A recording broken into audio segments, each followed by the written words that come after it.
Our story today is called The Line of Least Resistance. It was written by Edith Wharton. Here is Larry West with the story.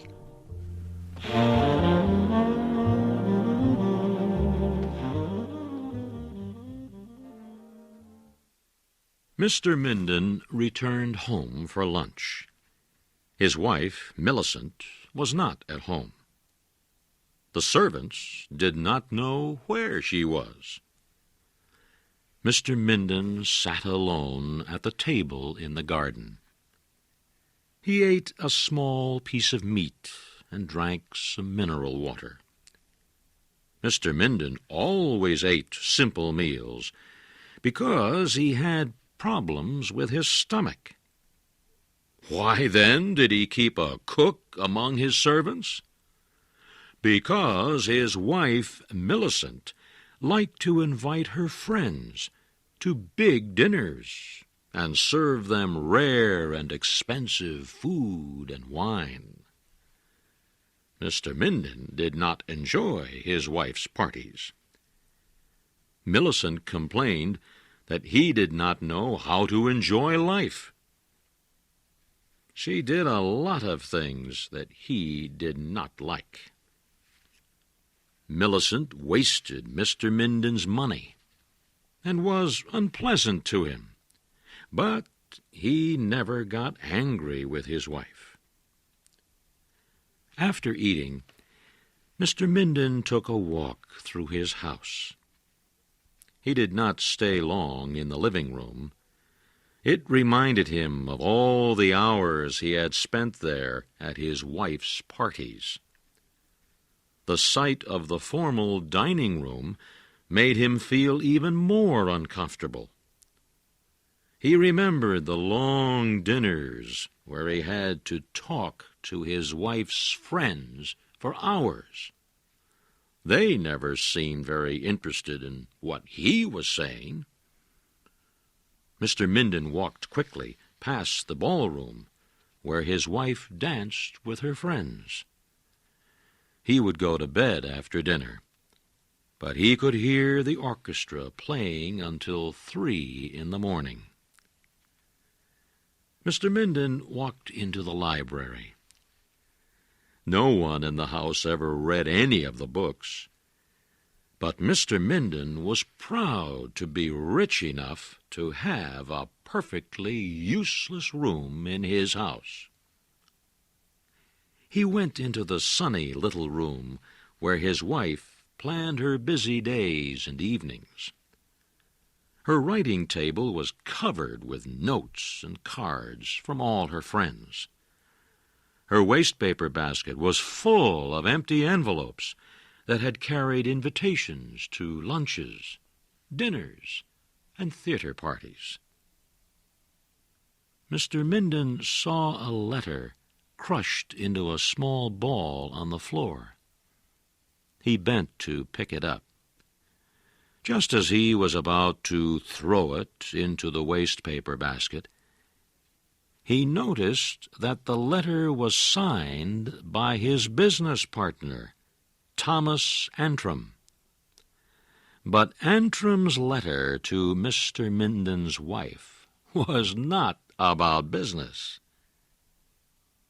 As Mr. Minden read it, he felt as if his mind was spinning out of control. He sat down heavily in the chair near his wife's little writing table. Now the room looked cold and unfamiliar. "Who are you?" the walls seemed to say. "Who am I?" Mr. Minden said in a loud voice. "I'll tell you who I am.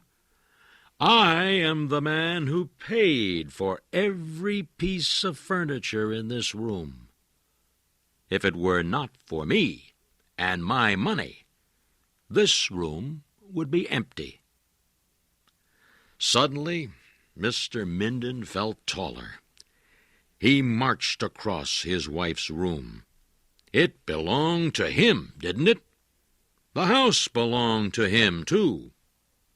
He felt powerful. He sat at the table and wrote a letter to Millicent. One of the servants came into the room. "Did you call, sir?" he asked. "No," Mr. Minden replied. "But since you are here, please telephone for a taxicab at once." The taxi took him to a hotel near his bank. A clerk showed him to his room. It smelled of cheap soap. The window in the room was open, and hot noises came up from the street. Mr. Minden looked at his watch. 4 o'clock. He wondered if Millicent had come home yet and read his letter. His head began to ache, and Mr. Minden lay down on the bed.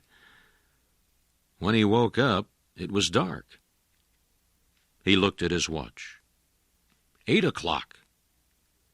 Millicent must be dressing for dinner. They were supposed to go to Mrs. Targe's house for dinner tonight. Well, Mr. Minden thought, Millicent would have to go alone. Maybe she would ask Thomas Antrim to take her to the party. Mr. Minden realized he was hungry. He left his room and walked down the stairs to the hotel dining room. The air, smelling of coffee and fried food, wrapped itself around his head. Mr. Minden could not eat much of the food that the hotel waiter brought him. He went back to his room, feeling sick. He also felt hot and dirty in the clothing he had worn all day. He had never realized how much he loved his home. Someone knocked at his door. Mr. Minden jumped to his feet. "Minden?" a voice asked. "Are you there?" Mr. Minden recognized that voice. It belonged to Lawrence Macy. 30 years ago, Macy had been very popular with women, especially with other men's wives. As a young man, he had interfered in many marriages. Now, in his old age, Lawrence Macy had become a kind of marriage doctor. He helped husbands and wives save their marriages. Mr. Minden began to feel better as soon as Lawrence Macy walked into his hotel room. 2 men followed him. One was Mr. Minden's rich uncle, Ezra Brownrigg. The other was the Reverend Dr. Bonifant, the minister of St. Luke's Church, where Mr. Minden and his family prayed every Sunday. Mr. Minden looked at the 3 men and felt very proud that they had come to help him. For the first time in his married life, Mr. Minden felt as important as his wife Millicent. Lawrence Macy sat on the edge of the bed and lit a cigarette. "Mrs. Minden sent for me," he said. Mr. Minden could not help feeling proud of Millicent. She had done the right thing. Macy continued, "She showed me your letter. She asks you for mercy." Macy paused and then said, "The poor woman is very unhappy, and we have come here to ask you what you plan to do." Now, Mr. Minden began to feel uncomfortable. "To do?" he asked. "To do? Well, I plan to leave her." Macy stopped smoking his cigarette. "Do you want to divorce her?" he asked. "Why, yes, Mr. Minden replied. Macy knocked the ashes from his cigarette. "Are you absolutely sure that you want to do this?" he asked.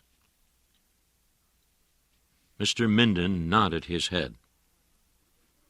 "I plan to divorce her," he said loudly. Mr. Minden began to feel very excited. It was the first time he had ever had so many people sitting and listening to him. He told his audience everything, beginning with his discovery of his wife's love affair with his business partner, and ending with his complaints about her expensive dinner parties. His uncle looked at his watch. Dr. Bonifant began to stare out of the hotel window. Macy stood up. "Do you plan to dishonor yourself, then?" he asked. "No one knows what has happened. You are the only one who can reveal the secret. You will make yourself look foolish." Mr. Minden tried to rise, but he fell back weakly. The three men picked up their hats. In another moment, they would be gone. When they left, Mr. Minden would lose his audience and his belief in himself and his decision. "I won't leave for New York until tomorrow," he whispered. Lawrence Macy smiled.